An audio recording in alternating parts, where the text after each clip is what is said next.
When was the last time someone held you with absolutely no agenda? Not to fix you, not to perform, not to do something like pre-manipulated, just held you. If you had to think more than 3 seconds, the answer is there. We live in a world that turned touch into a transaction. A handshake means business. A hug means something wrong, something strange. A skin to skin touch without sexual intention, it's kind of weird. It makes people nervous. It's kind of suspicious. And I need to tell you something. This deprivation, that hunger for safe, nourishing touch, it doesn't just make you lonely. It frees you. It avoids you of this really deep connection with your own power, with your own energy, and also with your orgasm. It shrinks your capacity of pleasure, and life can lose its juice. The system needs a touch-starved person. Isolated people consume more, rebel less, and never discover how much power they have inside of them. Today, we are breaking this spell. Welcome to Brazilian Pleasure Diaries. I'm Paula Aparecida, your somatic sex therapist, here to guide you in bringing back orgasm, vitality, and the raw, pulsating rhythm of life with a Brazilian swag. My mission is to help you to cut through the noise, reconnect with your body's ancient wisdom, and reclaim pleasure as your radical act of self-empowerment. And today, to help me break this spell, I have a special guest, Jessica Langley, especially from Colorado Springs, Colorado, and she's everything. She's a somatic therapist. She's a sex therapist. She's an artist. She's a scholar. And also, she's a witch. Let's talk to her. Jessica, I'm so glad to have you here. Welcome to Brazilian Pleasure Diaries. It's so nice to be here. Thank you so much for inviting me. Woohoo! How do you see the connection between non-sexual touch and sexual orgasm? How do you see this as a therapist? I should correct you that I'm a coach, not a therapist, but here in the United States, it's okay. You have to be licensed by the state to call yourself a therapist. And as coaches, we actually don't have to be licensed. So it gives us a little bit more leeway in terms of what we can do. And so as a coach, I use touch-based practices, and I can also like bring my erotic energy into the container. And so when dealing with matters of sex here in the United States, like oftentimes there's like this huge like remove and separation between therapist and client. But as a coach, sometimes you need to be like shown like, here's what good touch feels like. And this is like, like what feels good when you're touching me, like that feels good or this feels bad. So I just wanted to like make that distinction because, it matters between non-sexual touch and orgasmic touch. What is the relationship? Well, I think this comes down to like being able to distinguish what your needs are and to know that you have needs for different things. So like part of empowerment, like the empowerment process is really understanding that you deserve to have needs. And then like part of that self-awareness is understanding what those different needs are and being able to differentiate between like my need for touch and intimacy as different from my need for like sexual touch and romantic intimacy, if that makes sense. And also that romantic intimacy can be different from my need for like passionate raw dog sex, and just my need to like get fucked, right? That's different than like my need for like romantic intimacy, different from my need for like being held. What happens a lot, and I know what happened with me, is like I often got really confused about those needs and went to one seeking the other, if that makes sense. Yeah. And how do you see like the connection between these needs with sexual energy? Because sexual energy is kind of our vital energy, our vital force. Yeah. And then we Yeah. organize into small places as if it were an Yes. Excel sheet. I have this need of hugs and this need of being fucked and this need. But like this is a social organization, historical and social organization, because if we think about other kinds of societies before us, before capitalism, we think differently. So how do you see this sexual energy, this raw sexual energy in our lives? The way that I think about my sexual energy and the way that I coach my clients is that like your sexual energy can be coursing through you all the time. And it should be in order to experience pleasure more deeply. And so if we can kind of like harness our sexual energy and like that pleasure when I'm drinking a cup of milk or eating creme brulee or riding a roller coaster, doing anything that like brings me pleasure. Like my erotic sexual energy doesn't need to be kind of put on the back shelf when I'm going about my day, right? The danger of compartmentalizing our sexual energy or our sexuality is like the sex can only happen like if it's with a lover in bed at night before we go to bed, right? When the day is done after I've showered, right? Like it creates this like preciousness around it that sort of relegates it to this like extremely finite zone, and any other part of the time, any other part of your life, it's not welcome. But that's not true. If we can actually welcome it and into our sensuality, and experience our sensuality in our daily life, we get to have more pleasure that way. It does not mean that we have to share it with other people all the time, but we can have it be a part of us and be alive in us. Very Does that make good. sense? I Yeah. totally agree. I Yeah. totally agree Okay. with you I know you do. because oh, so it's nice. We have this energy. Yeah, we have this vital force, and this vital force is the force of love. Yeah, it's the Mm, energy that gives birth to us, the energy of life. You can call it God or goddess. I don't know, the yeah. quantum energy. And this energy, we need to get in touch with it. And when we get in touch with it, it's pleasure, it's orgasm. When I was an atheist, I'm not atheist any longer. I like all the spiritual traditions. I like to mix them all together. Here in Portuguese, we say the magic of chaos. The Yes. chaotic magic. I Mm, like everything. If you go to my house, you're gonna see like an image of Nossa Senhora Aparecida. It's the godmother of Brazil. She's from the Catholic Church. My family is Catholic. And you're also gonna find Kali, the Hindu goddess. mm-hmm.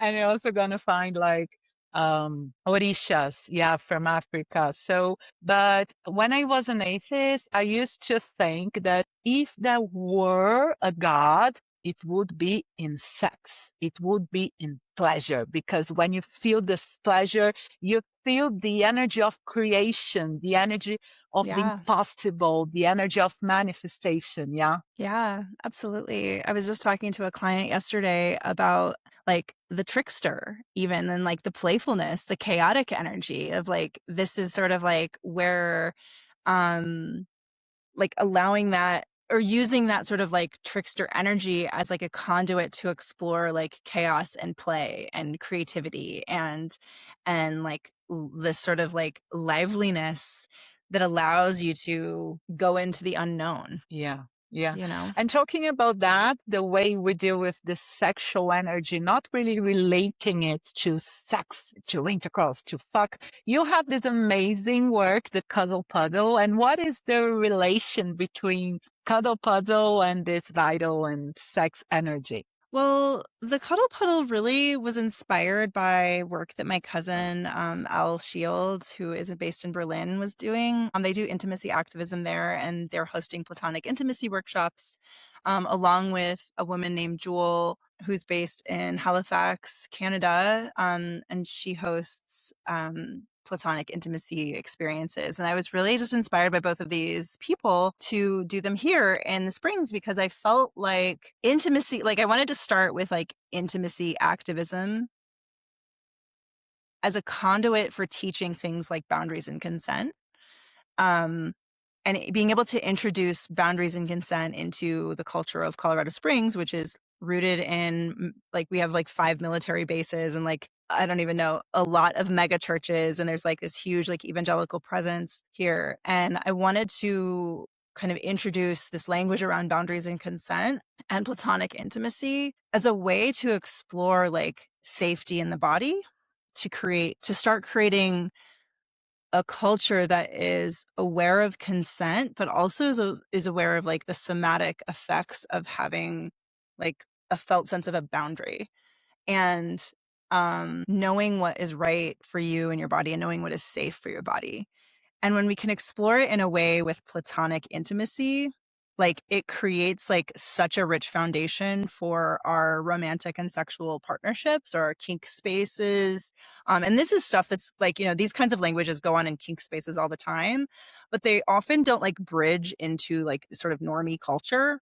And I was really careful at first to not like use terms like activism when I was promoting this event. I really just wanted to, and still it's very, I would say it's still like received in this town. Like it's like a pretty radical concept for people. The reason why the cuddle puddle is like so effective for the people who show up is because people see the concept and they're just like, what the fuck kind of lunatic business is this? You know, and they like are like an immediate like no. But then there's some people that show up and they're like, I don't know why I'm here. I'm here because like this is weird and I'm trying something new with myself. And I'm like, I know that like I might need this, but I don't know why. And that's a lot of people. They come and they don't know why they want to be there, but they know that they want to be there.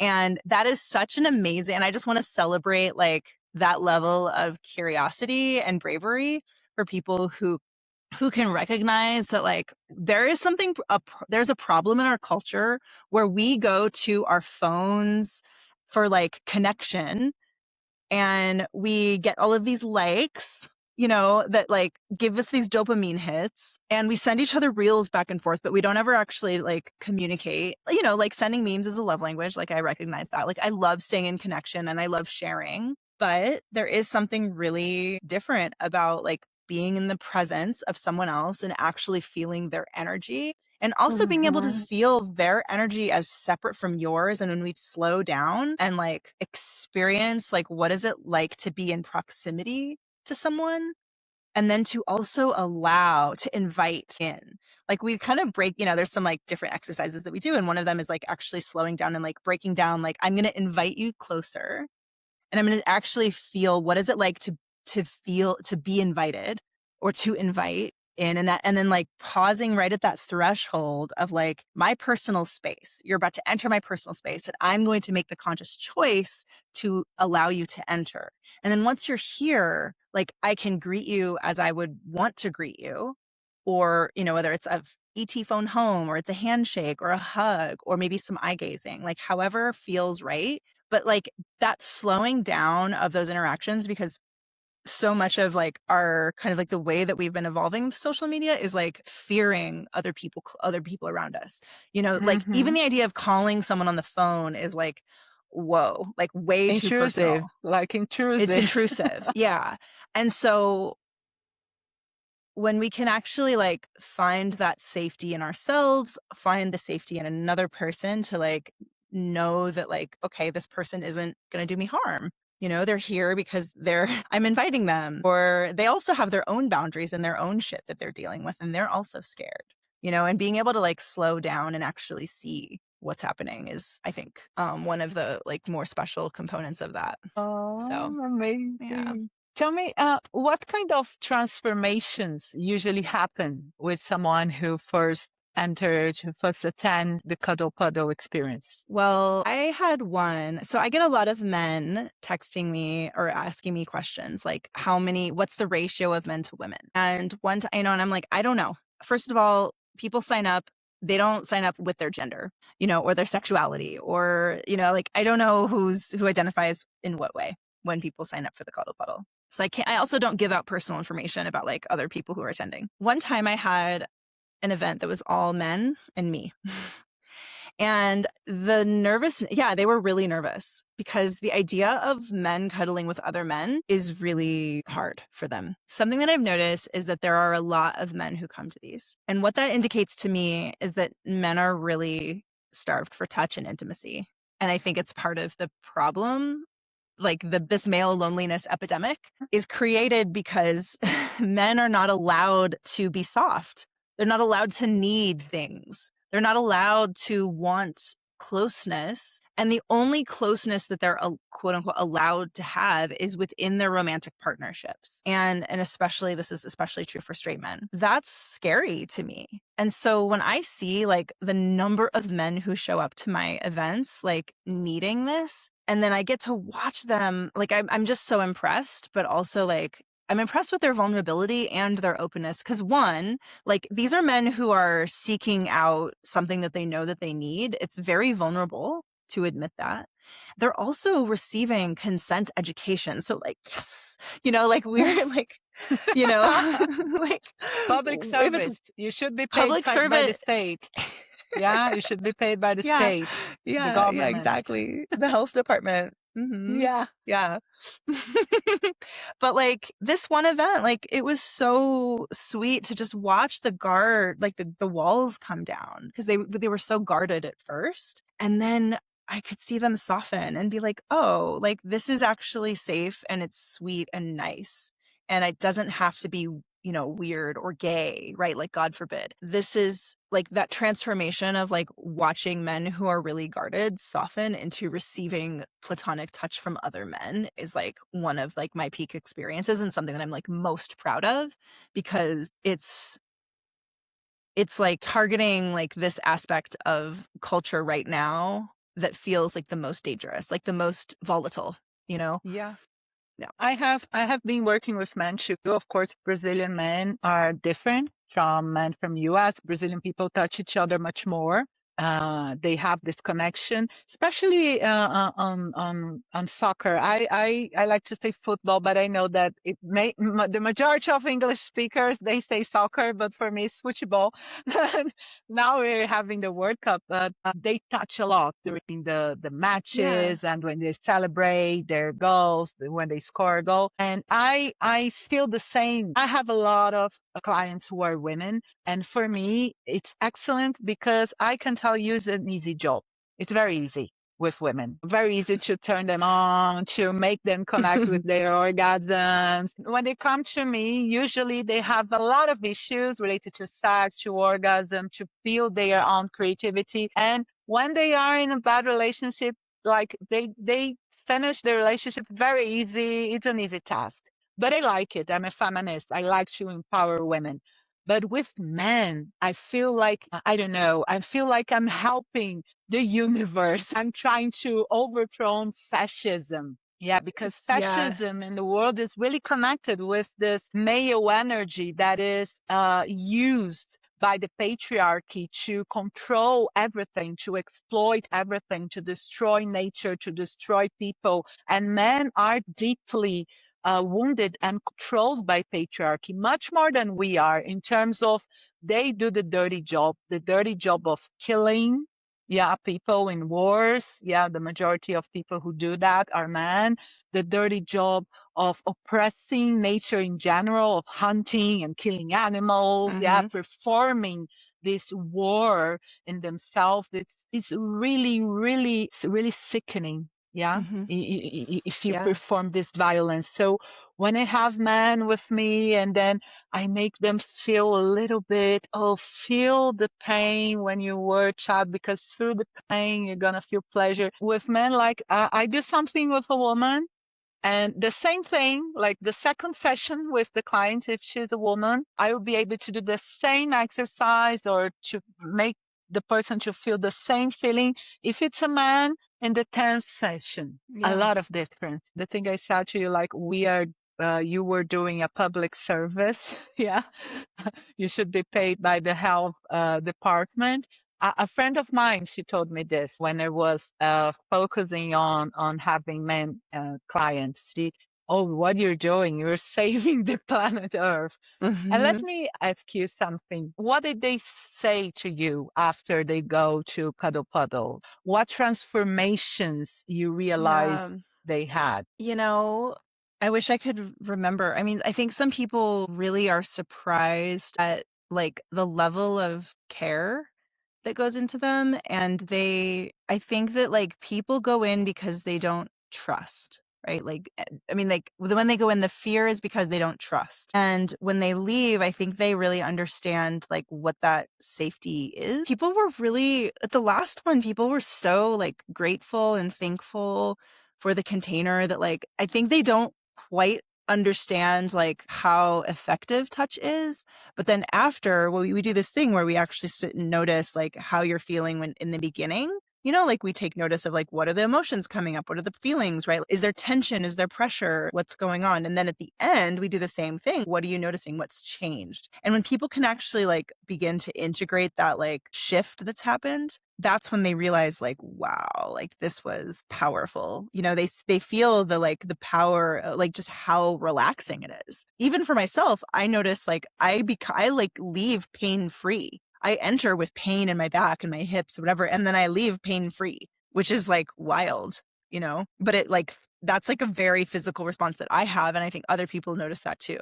I would have to like go into, some testimonials to like read you what people say. But Yeah. I think people just are really like, they feel held in it, that in the safety, and they like are appreciative of like the knowledge that they're gaining about themselves. I think that's probably what's like most impactful for people. Yeah, and self-knowledge is everything. We are Mm-hmm. here to do this. Yeah, we're here to know ourselves in order to Mm-hmm. change the world and then change ourselves. And Yeah. then in light, I believe the Hindus are right. We need to get out of this wheel of samsara. They say we live in the samsara. I want to enlight. This is something I want to do, but not now. I don't feel I'm ready enough. So let's go again. You were telling me about how you felt without pain after Mm-hmm. Cuddle Puddle. I think about William Reich. William Reich used to make this kind of experiences with people. He used to say he could even deal with cancer through sexual energy. I cannot Wow. say this is, yeah, right or wrong because I've never tested. I would love to be in that study. Yeah, amazing. He used to put people inside of a machine with different kind of metals, and these metals were there in order to grab the sexual energy. And he used to put people there to have sex, and then take them out, and then put up inside of this metal box a person who had a disease, cancer, and other stuff. And then he realized that people got better somehow. People who really study William Reich, they say that he didn't actually cure cancer, but he could deal with a lot of symptoms and make people feel much, much Mm-hmm. better. We are talking about the vital energy. And if you're talking about the energy that makes us, what can this energy do? I don't make sexual magic, still don't. It's something I will study in my future. But I really believe that sexual magic is the biggest kind of magic. Like in Brazil, there are some, especially African religions that kill animals in order to, manifest something, create something, have a wish to come true. But I believe sexual magic probably is stronger because we are recreating life. My dear listener, meu amorzinho, I have something to tell you. Is your body starting to pulse differently when you listen to Jessica and I together? If so, don't keep it just to yourself. Hit the like button. Share this episode with someone you think needs this information. And tell me in the comments, would you like to be touched? Like non-sexual touch? Do you have this kind of touch in your life? I'm curious to hear your stories. Let's keep going. Jessica, I have other questions for you. You work with clients, yeah, you coach people in this sex things and so on. What are the symptoms you see in your clients of a person who starts touching? What happens to a person who doesn't have this non-sexual touching or non-sexual connection with another human being? You see a lot of like fear around that closeness. I think it's not my research, but there's research that's done around like how important touch is, and in terms of like getting a better night's sleep, being less stressed out. It boosts your immune system. And also, like, I mentioned pain earlier. I do know a person who was raised without much physical touch as a child, and they, have some really chronic diseases. I mean, I think this is something that we need as little kids, as babies. It's really vital for our, like, how we thrive. And if you're kind of chronically under-touched as a child and into adulthood, it really manifests into some, like, pretty, like, neurotic behavior and disease. And I think with my clients specifically, I don't have a ton that are, like, completely touch-starved in that specific way. But often people are very depressed who are coming to the cuddle puddles, and they are like seeking this. They're fearful, they're depressed. I mean, but people come for all sorts of different reasons. Some come to heal old wounds, like old wounds around touch. So yeah, I don't know if there's like any like one thing that, if there's any like one symptom of being like touch starved, but I think there's kind of like it kind of manifests into a lot of like different things that are pretty scary. When I look at you in US, here for Brazilians, we kind of have this sense that all Americans, like, you kind of lack physical contact, skin to skin contact. Yeah. What do you think it happens with Americans? What is the result of this lack of physical connection with one another? I think there's a lot of mistrust. I think there's this like it's also like a lack of community, mistrust in like when we otherize people,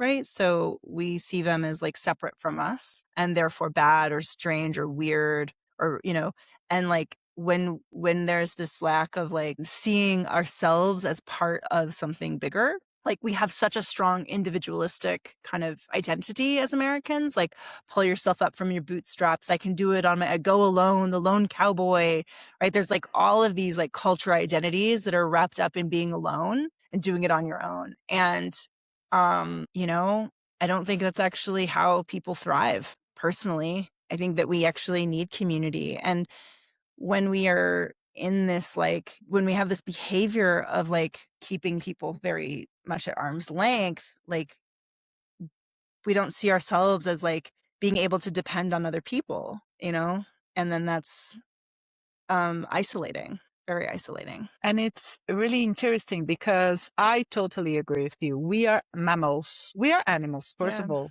We are animals. Mm-hmm. We are part of the nature.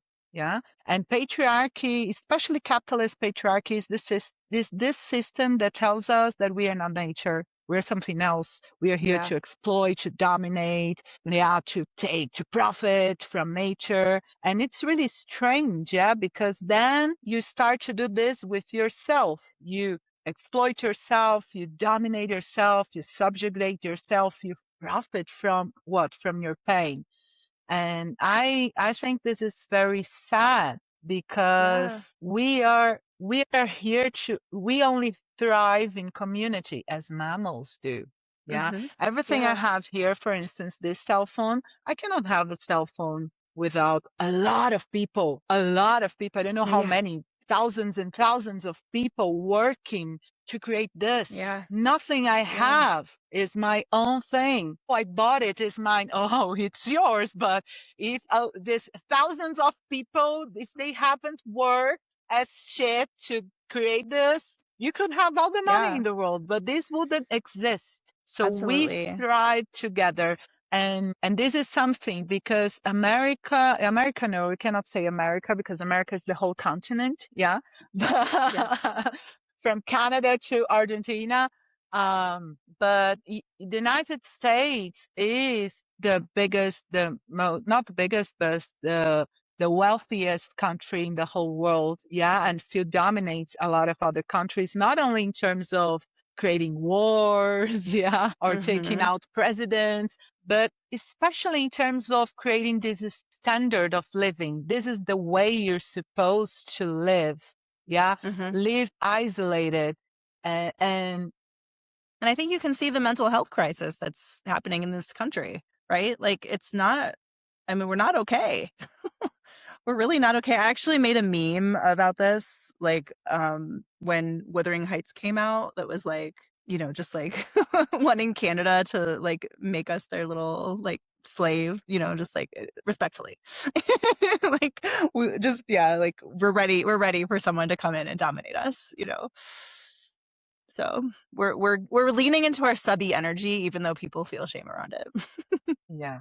Yeah, it's that. And people say they thrive individually, but they need this drugs from the pharmaceutical industries to, I don't know, wake up and sleep and eat and And eat and everything. and lose weight and be more relaxed. And, you take uppers to get up and then you take downers to go down. It's like constant. Yeah. It's like constant. I'm not talking about someone who lives in the woods, who plants his or her own food, who drinks her own Yeah. water, this is something, yeah? Yeah. But if Yeah. you are here living in the society that the billionaires created for you and and like organizing your life without knowing it unconsciously, but actually you're not organizing your life, you're letting them organize your life and give everything you need and give a pattern of what is good and what is right. You don't have agency, you don't have autonomy. Your life is in the hands of the billionaires, and this is very, very dangerous, Yeah. sickening, and sad. Yeah. And And I do you think that's see something that that in America? yeah, I mean, this is something I work with my clients on, is about choicefulness, like making choices and sort of being able to distinguish between like what, like whose story is happening. And this is, more in regards to sexuality and relationships um but whose shame is it? Whose story are you telling or living out? Or when you are experiencing, some dissonance in your life, like being able to actually differentiate between like, what does desire feel like? What does wanting something feel like? What feels good? What is a good feeling versus like just going through the motions because you think it's going to make it easier for other people, Mhm, And that's like mhm. the part about what I do that I think is actually like the empowerment piece that's kind of radical, is like getting people to actually feel into like what's right for them. Because sometimes when we consent to things because we want to please other people, right? Are we doing this from a place of avoiding conflict, or are we doing it from a place of like, this is my gift and I have pleasure from this, Amazing. you Amazing. know? And speaking about pleasure, we are getting almost at the end of this part one. Yeah, we are in the part one of this amazing interview with Jessica. Jessica, we have a rule here in this podcast.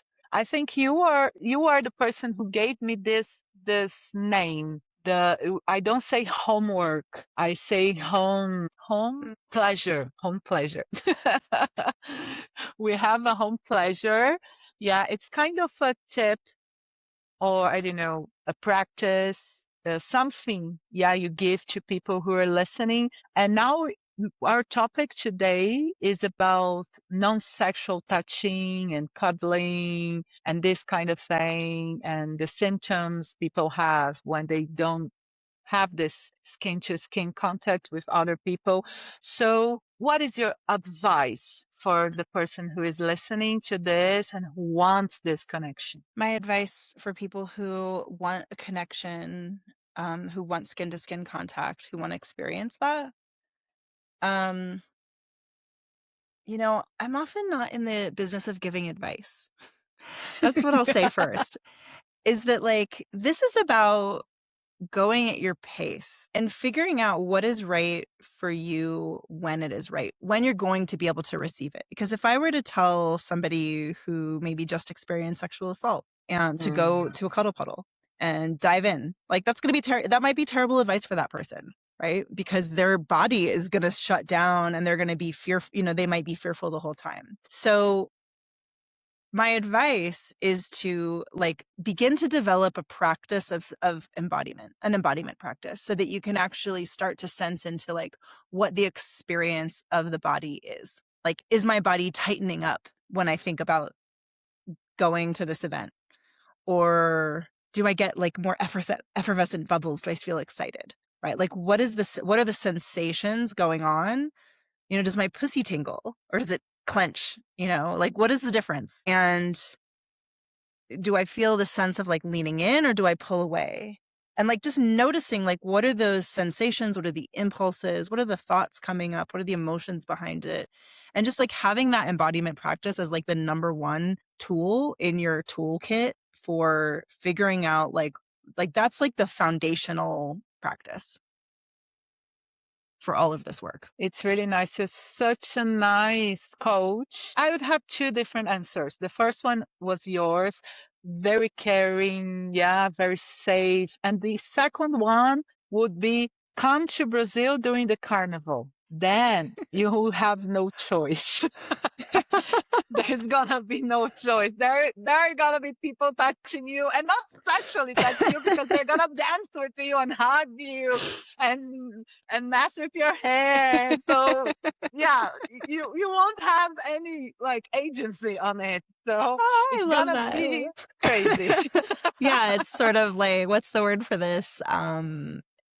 Immersion therapy or exposure therapy. Exposure therapy. Come to Carnival Yeah. and have an exposure therapy. Yeah, yes, exactly. Yes. I love that. Amazing. If you felt something in your body during this conversation, don't ignore it. Here is what I want you to do right now. Share this episode with someone who needs to be held but just doesn't know it yet. That's your act of revolution today. And also, you can like, you can subscribe, and leave a comment telling us when was the last time you were truly held. And if you're ready to dive deeper into your pleasure, to ignite your own way, your own path, to feel your orgasmic energy, I can help you. You can go to Brazilian Pleasure Diaries on Instagram. Talk to me. There's a form there to a discovery session. I will be thrilled to help you in your journey, on individual journey to pleasure. I want to thank this amazing person, Jessica Langley. Jessica, what is your last message to people who are listening to us? What do you want to tell them about your work, about your life? The microphone is Wow. yours. Oh my goodness. Oh, what do I want to tell them about my work and my life? I have been recently shifting from a life of like it's been a sort of a 2-year shift, leaving an art world. Like I was pursuing like a kind of a New York art world, and I got into the scene of like the Burning Man scene here, where I'm starting to realize like art and life don't have to be separate. And I've been trying to live my life with like passion, creativity, pleasure, and like allowing my eroticism like into my practice. My practice being like my coaching practice, my art practice, my friendship practice, my relationship practice, like everything. And just allowing like when I can accept my ushy gushy juicy self, like I get to be authentic, and I get to see the people who want that, right, show up for me, and accept me. And it feels so fucking good to just like give, for one, accept myself, but then watch how like other people accept the parts of me too that I've denied for a long time or felt shameful about, the parts of me that like, or maybe too much for some people. And you know what? Good riddance. So I'm much happier feeling like my life is lived in balance, where my art, my creativity get to like come out in my life, and not having to separate it into like this special like ivory tower practice, like it gets to just be a part of me, and I can take it seriously, I can take it silly, like it doesn't matter, like, because as long as we're living this life in balance with nature, with creativity, like we don't need to define it. And that is like borrowed from like an indigenous kind of practice. Like I'm really like nodding to indigenous elders and indigenous knowledge and wisdom in that way, and really like trying to incorporate that in my life. Amazing, Jessica. I had a lot of things to keep going, a lot of themes, these indigenous practices, but oh my God, I just want to say thank you. Amazing conversation. But you're going to have the part two. You who are listening to this, don't say goodbye to Jessica yet, because there's going to be a next episode. We're going to talk about especially sex.